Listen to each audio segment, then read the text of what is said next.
Hey guys, my name is Hillary and I am here to teach you how to install Tannus Armour. Tannus Armour was designed with simplicity in mind. From installation to use, this insert redefines the way you will ride. First thing you need to know is that you have to run a smaller tube size when using the Tannus Armour. Not sure which tube to use? Check the chart on the side of the packaging.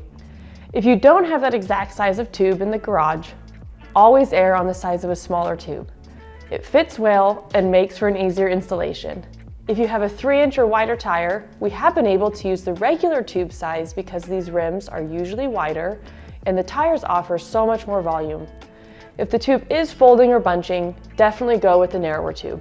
To get started, here is a list of tools you will need. Tire levers, bike pump, inner tube size for your Armour, baby powder, and your Armour. Optionally, you may need some scissors to cut your Armour down to fit your tire size. Now, take your wheel off and release all the pressure from the tube. Do this until the tube is completely flat or as flat as possible. Grab a tire lever and scoop it under the tire bead. I usually like to do this opposite of the tube valve. This will be a looser part of the bead. One tip, if the bead is really tight, check that the beads are in the middle of the rim and then slide the lever forward and back along the rim edge. This can help to get the bead looser and popped over the rim edge. Once you have the tire bead scooped and popped over the rim, slide your tire lever all the way around the rim until the sides of the tire bead are completely off. Take the tube out. Do a sweep of the tire to remove any debris that may be present. Put the first bead of the Armour into the tire. A tip, to help this process go smoother, you can put a little baby powder between the tire and the insert. Grab your tube and inflate it a pump or two. A tip, to help with install, you can use a little more baby powder between the Armour and the tube. We recommend using the tube that was provided with the Armour or getting a tube that is a 1/2 inch to 1 inch narrower than the tire size. Install the tube under the Armour starting with the valve. After the tube is in all the way around, put the second bead of the Armour into the rim. This may not stay in place perfectly, but this will help keep the Armour centered. Put the second bead onto the rim. The last little bit of the tire bead can always be tricky. To help with this, release any tube pressure you may have and press the tire beads into the middle of the rim. This helps to keep things as loose as possible.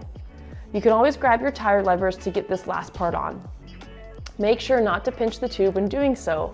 You will be able to see the rubber under the lever and tire bead when this happens. Back off, press everything back into the middle of the rim, and then try again. Check the bead all the way around to make sure nothing is pinched and everything is in place. Massage the insert all the way around the tire to make sure it is in the center. This will eliminate any wobbles in the tire. You can also roll the tire against the ground. Inflate the tube. Start with about 10 to 15 psi and then check the bead. Massage the tire if any part of the bead does not look even all the way around. Inflate the tire to your desired psi. If you are using 3-inch plus tires, we do not recommend running anything below 15 psi.